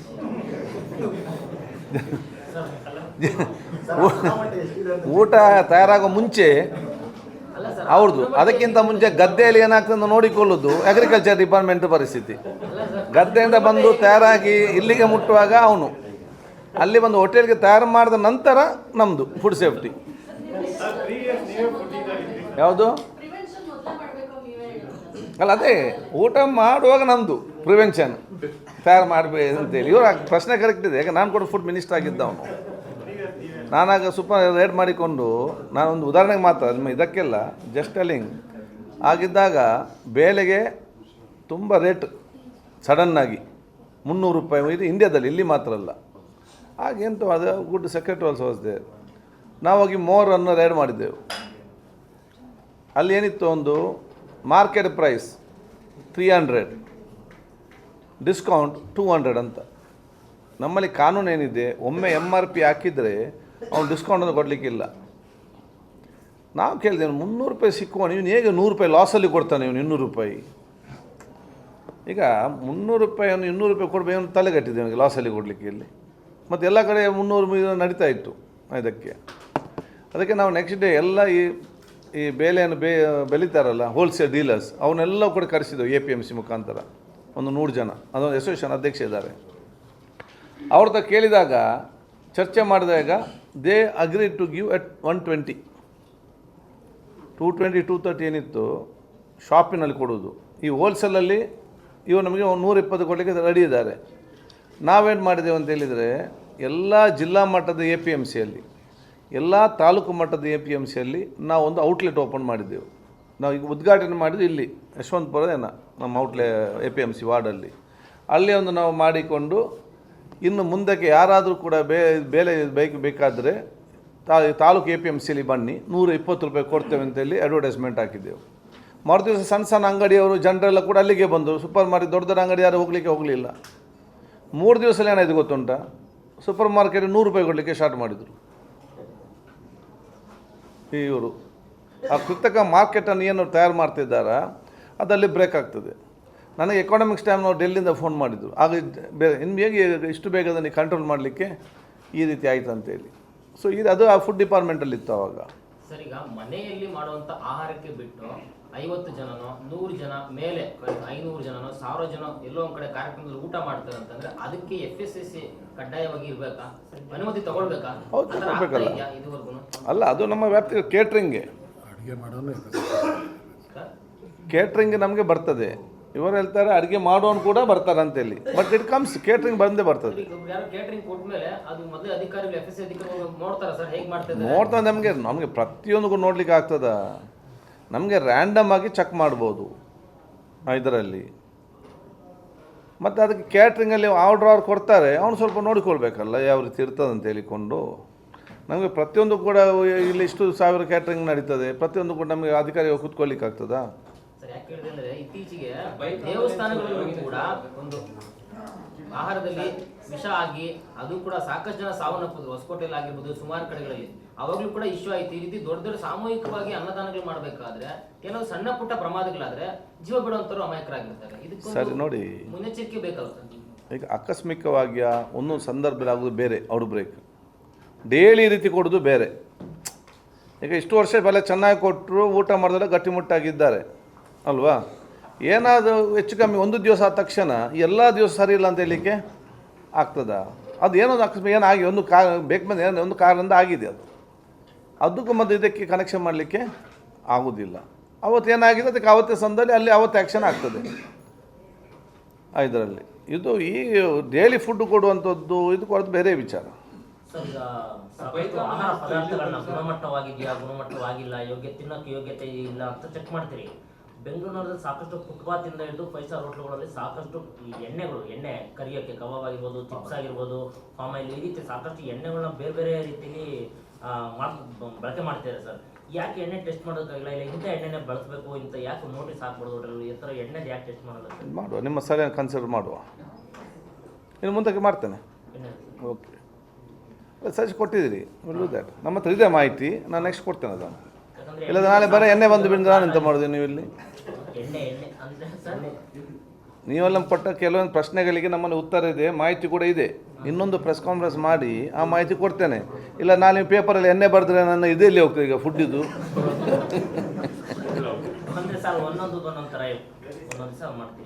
ಅಲ್ಲ, ಈಗ ಮಿಕ್ಸ್ ಮಾಡೋದು ಬೇಡ. ಈಗ ನೀವೆಲ್ಲ ಇಷ್ಟು ಬರೆದ್ರು ಕೂಡ ಅವ್ನು ಬರೀತಾನೆ ಪೇಪರ್ ಅಲ್ಲ, ಇಷ್ಟು ಕೊಟ್ಟರು ಕೂಡ ಅದರಲ್ಲಿ ಇಷ್ಟೇ ಬರೀತಾರೆ. ಯಾರು ಲಾಸ್ಟಲ್ಲಿ ನೋಡ್ತಾರೆ? ನೀವು ಎಲ್ಲ ಕಷ್ಟಪಟ್ಟು ಪ್ರಶ್ನೆ ಕೇಳಿ ಎಲ್ಲ ಇಷ್ಟು ಉದ್ದ ಬರೆದು ಕೊಟ್ಟರು ಕೂಡ ಆ ಡೆಸ್ಕಲ್ಲಿ ಅಲ್ಲಿ ಕೂತ್ಕೊಂಡಿದ್ದಾರೆ ಯಾರು? ಅದೇ ಅದನ್ನು ಮಾಡ್ತೇವೆ. That is there. ಅದೇ ನಮ್ಮ ಹತ್ರ ಇದೆ ಮಾಹಿತಿ.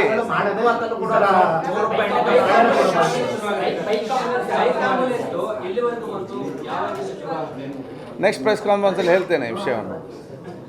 ಸೊ ಎಲ್ಲ ಟೀಕ್ ಅಂದ್ರೆ ಒಂದು ವರದಿ ಬಂದರೂ ಕೂಡ ಕೆಲವೊಂದು ಟೈಮಲ್ಲಿ ಸಾಮಾಜಿಕ ಜಾಲತಾಣದಲ್ಲಿ ಸಾಕಷ್ಟು ವರದಿಗಳು ಬಂದಿರ್ತವೆ. ನಿಜವನ್ನ ಇಲ್ಲ, ನೀವು ಅಂದ್ರೆ ಆಹಾರ ಪದಾರ್ಥಗಳು ಬಂದಿರ್ತಾವೆ ಸರ್ ವರದಿ. ಅದು ನಾವು ಕಮಿಷನರ್ ಹತ್ರ ಹೋಗ್ತೀವಿ, ಸಾಹೇಬ್ರ ಹತ್ರ ಹೋದಾಗ ಬೈಟ್ ಕೊಡೋದಿಲ್ಲ ನೀವು ಅಂತ ಹೇಳಿ ನಮ್ಗೆ. ಯಾಕಂದ್ರೆ ನಾವು ನಾನು ಹೇಳಿದ್ದೇನೆ ಬೈಟ್ ಕೊಡಬೇಡಿ ಅಂತ ಹೇಳಿ. ಯಾವಾಗ ಕೊಡೋದು ನಾವು ಇಲ್ಲ ಮಾತಾಡೋದಿಲ್ಲ ಅಂತಾರೆ. ಅವ್ರ ಕೆಲಸ ಜಾಸ್ತಿ, ಅವರು ಕೆಲಸ ಜಾಸ್ತಿ ಮಾಡ್ತಾರೆ, ಮಾತು ಕಡಿಮೆ. ಕೆಟ್ಟ ಒಪಿನಿಯನ್ ಬಂದಿರುತ್ತೆ, ಅದು ಕ್ಲಾರಿಫಿಕೇಶನ್ ಕೊಟ್ಟರೆ ಕ್ಲಿಯರ್ ಆಗುತ್ತೆ. ನೋಡಿ, ಅವರು ರಾಜಕಾರಣಿಗಳಲ್ಲ, ಅವರು ಅಧಿಕಾರಿಗಳು. ವಿಚಾರಕ್ಕೆ ಸಂಬಂಧಪಟ್ಟ ಹಾಗೆ ನಾವೇನೇ ಕೊಟ್ಟರು ಕೂಡ ಯಾರು ಕೂಡ ಕೇಳಲಿಕ್ಕೆ ಇಲ್ಲ. ಯಾಕೆ? ಅದು ಇದಾಗಿ ಬಿಡ್ತದೆ. They are concern officials. ಅಲ್ಲ, ಅವ್ರಿಗೆ ಸರ್, ನಾವು ರಾಜಕೀಯ ಸುದ್ದಿ ತಂಡ ಅವ್ರಿಗೆ ಅಲ್ಲ, ರಾಜ್ಯಕ್ಕೆ ಅಲ್ಲ, ಅವ್ರ ಡಿಪಾರ್ಟ್ಮೆಂಟ್ ಸಂಬಂಧ ಒಂದು ಪ್ರೋಟೋಕಾಲ್ ಇದೆ, ಒಂದು ಸಿಸ್ಟಮ್ ಇದೆ. ಸರ್, ಪ್ರತಿಯೊಂದು ಸಮಸ್ಯೆಗಳು ಒಂದ್ ನಿಮಿಷ ಸರ್, ಪ್ರತಿಯೊಂದು ಸಮಸ್ಯೆಗಳು ಕೂಡ ನಿಮ್ಮ ಹತ್ರನೇ ಬರ್ಬೇಕಂದ್ರೆ ಬರುವಂತ ಒಂದು ಅವಶ್ಯಕತೆ ಸರ್, ಇಲ್ಲ. ಯಾಕಂದ್ರೆ ಒಂದು ಸಣ್ಣ ಪುಟ್ಟ ವಿಚಾರಗಳು ಅಧಿಕಾರಿ ಮಟ್ಟದಲ್ಲಿ ಕೇಳಿ ತಿಳ್ಕೊಂಬ ಒಂದು ಅಲ್ಲಿ ಸಾಲ್ವ್ ಆಗುತ್ತೆ. ನಿಮ್ಮ ಹತ್ರ ಬರುವಂತದ್ದು ದೊಡ್ಡ ಮ್ಯಾಟರ್ ಆಗಿರಲ್ಲ, ಬಟ್ ಅವ್ರ ಹತ್ರನೇ ರಾಜಕೀಯ ಸುದ್ದಿ ತಂಡ ಹೋಗೋದಿಲ್ಲ ಸರ್. ಹೌದಪ್ಪ, ನೀವೆಲ್ಲ ಕೇಳಿದ ಪ್ರಶ್ನೆ ಉತ್ತರ ಕೊಡ್ಲಿಕ್ಕೆ ಆಗ್ತದಾ? ಸರ್, ಅಂತ ವರದಿ ಸಂಬಂಧಪಟ್ಟಂಗೆ ಅವರ ಇಲಾಖೆಯಲ್ಲಿ ಯಾರು ಆಹಾರ ಪದಾರ್ಥಗಳು ಅಂದಾಗ ಕ್ಲಾರಿಫಿಕೇಶನ್ ಕೊಟ್ಟಿದ್ದೀನಿ, ಬೈಟ್ ಕೊಡಲ್ಲ ಅಂತ ಹೇಳಿದ್ದೀನಿ. ಅದಕ್ಕೆ ಬಯట ಕೊಡ್ಲಿಕ್ಕೆ ಪ್ರಾಬ್ಲಮ್ ಉಂಟು. ಬೈಟ್ ಕೊಡಬಾರ್ದು ಅಂತ ಒಂದು IAS ಆಫೀಸರ್ಸೇ ಕೊಡ್ಲಿಲ್ಲ ಅಂತಂದ್ರೆ ನಾವು ಅವ್ರ ಕೆಳದ ಅಧಿಕಾರ ಆಯ್ತು, ನಿಮ್ಮದು ನಾವು ಚರ್ಚೆ ಮಾಡ್ತೇವೆ ಏನು ಮಾಡಬೇಕು ಅಂತ ವಿಲ್ ಡಿಸ್ಕಸ್. ಇರೋದ್ರಿಂದ ಶಾಸಕ ಸ್ಥಾನ ಏನಾದ್ರು ವಾಪಸ್ ಸಿಗುತ್ತಾ ಅಥವಾ ಮತ್ತೆ ನಾವು ಚುನಾವಣೆ ಮಾಡಬೇಕಾಗುತ್ತೆ ಸರ್? ಇದ್ರದ್ದು ಅಲ್ಲ, ಸ್ಟೇ ಕೊಟ್ಟ ಕಾರಣ ಮತ್ತು ನನಗೆ ನನ್ನ ಅನುಭವ ಇದರಲ್ಲಿ ಸ್ಟೇ ಕೊಟ್ಟ ಕಾರಣ ಬಹುಶಃ ಅವರಿಗೆ ಅವರು ರದ್ದಾಗೋದಿಲ್ಲ, ಅವ್ರಿಗೆ MLA ಆಗಿ ಕಂಟಿನ್ಯೂ ಆಗ್ತದೆ. ಯಾವಾಗ ಸ್ಟೇ ಬರ್ತದೆ ಅಲ್ಲಿ ಇಮಿಡಿಯೇಟ್ ಅವರಿಗೆ ಅದು ರದ್ದಾಗ್ತದೆ. ಹೌದು, ಅದೇ ಜಾಮೀನು ಕೊಟ್ಟಿದ್ದಾರೆ. ವಿಷಯ ಅಷ್ಟೇ ಅಲ್ವಾ, ಮುಂಚೆ ಅವ್ರಿಗೆ ಇದಿತ್ತು, ಯಾವುದು ಶಿಕ್ಷೆ ಇತ್ತು, ಈಗ ಶಿಕ್ಷೆ ಇಲ್ಲ. ಅದೇ ಶಿಕ್ಷೆ ಅಮಾನತಿಲ್ಲರ ಆಗಿದೆ. ಟೆಕ್ನಿಕಲ್ ನನಗೇನು ಗೊತ್ತಿಲ್ಲ, I am not very sure, ಮತ್ತು ಅದು ನೋಡ್ಬೋದು. ಸರ್, ಕರ್ನಾಟಕ ಬಂದ್ ಘೋಷಣೆ ಆಗಿದೆ. ಕಾವೇರಿ ಆಗಸ್ಟ್ 13 3ನೇ ತಾರೀಕು ಅಖಂಡ ಕರ್ನಾಟಕ ಬಂದ್ ಮಾಡ್ತೀರಿ ಅಂತ ಹೇಳಿ ಕನ್ನಡ ಪರ ನಿರ್ಧಾರ ಮಾಡಿದ್ದಾರೆ. ತಾವು ಏನ್ ಹೇಳ್ತೀರಿ? ಇಲ್ಲ, ನಾವೆಲ್ಲರೂ ಕೂಡ ಕರ್ನಾಟಕ ಜನತೆ ಜೊತೆ ಇದ್ದೇವೆ. ಕಾವೇರಿ ಕನ್ನಡದ ಪರವಾಗಿ ನಾವು ಇವತ್ತು ನಮ್ಮ ಕಾವೇರಿ ನಮಗೆ ಸಿಕ್ಕುವಂಥ ಏನು ಇದೆಯಾ, ಸಿಕ್ಕಬೇಕು. ಮತ್ತು ನಮ್ಮೆಲ್ಲ ಏನು ನಮ್ಮ ಜನರ ಬೇಡಿಕೆ ಇದೆಯಾ, ಬೇಡಿಕೆ ಒತ್ತು ಕೊಟ್ಟು ನಾವು ಇವತ್ತಿದ್ದೇವೆ. ಕಳೆದ ಸಲ ನಮಗೆ ಸುಪ್ರೀಂ ಕೋರ್ಟ್ ಆದೇಶ ಮಾಡಿದ್ರು ಕೂಡ ಅಸೆಂಬ್ಲಿಯಲ್ಲಿ ವಿಶೇಷವಾದ ಅಧಿವೇಶನ ಕರೆದು ಅದಕ್ಕೆ ವಿರುದ್ಧವಾದ ತೀರ್ಮಾನ ತೆಗೆದುಕೊಂಡು ನಾವು ಇಲ್ಲಿ ಸರ್ಕಾರ ತೋರಿಸಿಕೊಟ್ಟಿದೆ ಅಲ್ಲ. ಸೊ ನಮ್ಮ ಸರ್ಕಾರ ಕರ್ನಾಟಕ ಜನತೆ ಜೊತೆ, ರೈತರ ಜೊತೆ ಮತ್ತು ಈ ನೀರಾವರಿಗೆ ಹೋರಾಟ ಮಾಡುವ ಜೊತೆ ಇದ್ದುಕೊಂಡು ಅದರ ಸಂಪೂರ್ಣ ಜವಾಬ್ದಾರಿಯನ್ನು ಸರ್ಕಾರ ತೆಗೊಳ್ತದೆ. ಮಾನ್ಯ ಮುಖ್ಯಮಂತ್ರಿ DK ಶಿವಕುಮಾರ್ ಅವರು ಈಗಾಗಲೇ ಇದರ ಬಗ್ಗೆ ಚರ್ಚೆ ಮಾಡಿದ್ದಾರೆ. ಬಹುಶಃ ಅದನ್ನು ಇಡೀ ಸರ್ಕಾರ ಮತ್ತು ಇಡೀ ರಾಜ್ಯ ಒಗ್ಗಟ್ಟಲ್ಲಿದೆ. ಸರ್, ಮತ್ತೊಂದು ವಿಚಾರ, ಈಗ ಸುತ್ತಮುತ್ತ ನೀವೇನು ನಿಷೇಧ ಮಾಡ್ತಿದ್ದೀರಿ, ನೋಡಿದ ಘಟನೆ, ಚಾಕ್ಲೇಟ್ಗಳನ್ನ ಮಾತ್ರೆ ರೂಪದಲ್ಲಿ ಮಾರಾಟ ಮಾಡ್ತಿದ್ದಾರೆ ಸರ್ ಶಾಲೆ ಸುತ್ತಮುತ್ತ. ನೆಕ್ಸ್ಟ್ ಮಕ್ಕಳು ಮಾತ್ರೆ ತಿಂತಾರೆ, ಚಾಕ್ಲೇಟ್ ಅನ್ಕೊಂಡು. ನೆಕ್ಸ್ಟ್ ಅವ್ರ ಅಪ್ಪನೋ ಅಮ್ಮನೋ ಮಾತ್ರೆ ತಗೊಂಡು ಇಟ್ಟಿದ್ರೆ ಅದನ್ನು ಚಾಕ್ಲೇಟ್ ಅನ್ಕೊಂಡು ತಿಂತಾ ಇದ್ದಾರೆ. ಈ ರೀತಿ ಅಪಾಯಕಾರಿ ಘಟನೆಗಳು ಕಾಲೇಜ್ ಸುತ್ತಮುತ್ತ ನಡೀತಾ ಇದೆ ಸರ್, ಶಾಲೆ ಸುತ್ತಮುತ್ತ. ಕ್ಯಾಬಿನೆಟ್ ರಿಷಫಲ್ ಲೇಟ್ ಆಗ್ತಾ ಇದೆ, ಸೆಷನ್ ಬೇರೆ ಬರ್ತಾ ಇದೆ, ಏನಕ್ಕೆ ಡಿಲೇ ಆಗ್ತಿದೆ ಅಂತ ಸರ್? ಇದು ನಂದು ಈಗ ಫುಡ್ ಡಿಪಾರ್ಟ್ಮೆಂಟ್ ಸಮಸ್ಯೆಯಲ್ಲಿ, ಇದು ಹೆಲ್ತ್ ಡಿಪಾರ್ಟ್ಮೆಂಟೇ. ಸೆಷನ್ಗೆ ಪ್ರಿಪೇರ್ ಹೇಗಾಗ್ತಾರೆ? ಈಗಲೇ ಮುಖ್ಯಮಂತ್ರಿ ಹೇಳಿದ್ದಾರೆ, ಆದಷ್ಟು ಬೇಗನೆ ಸಮಸ್ಯೆ ಬಗೆಹರಿತದೆ. ಇದರಲ್ಲಿ ಸಮಸ್ಯೆ ಇದೆ ಸರ್? ಏನು ಸಮಸ್ಯೆ ಇಲ್ಲ.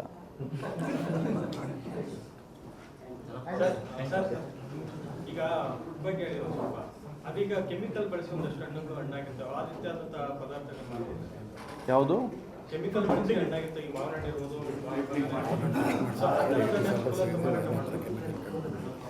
ನೋಡಿ, ಯಾವುದು ಮಾವಿನಕಾಯಿ ಇರಲಿ, ಹಣ್ಣಂಪಲ್ ಇರಲಿ, ಇದಕ್ಕೆ ಕೆಮಿಕಲ್ ಎಲ್ಲ ಸ್ಪ್ರೆಡ್ ಮಾಡಿದರೆ ಟೆಸ್ಟ್ ಮಾಡಿ ಅದಕ್ಕೆ ಏನಾದರೂ ಅದರಲ್ಲಿ ಅದು ಮಾರಕವಾಗಿದ್ದು ಗೊತ್ತಾದರೆ ಅವ್ರ ಮೇಲೆ ಆ್ಯಕ್ಷನ್ ತಗೊಳ್ಳುವಂಥ ಅವಕಾಶ ನಮಗೆ ಇದೆ. ಅದು ಕೆಮಿಕಲ್ ಇಲ್ಲದಿದ್ದು ಕೊಡಲಿ, ಅದು ಗೊತ್ತಿರೋದಿಲ್ಲ ಅಲ್ಲ ಇದಕ್ಕೆ. Thank you.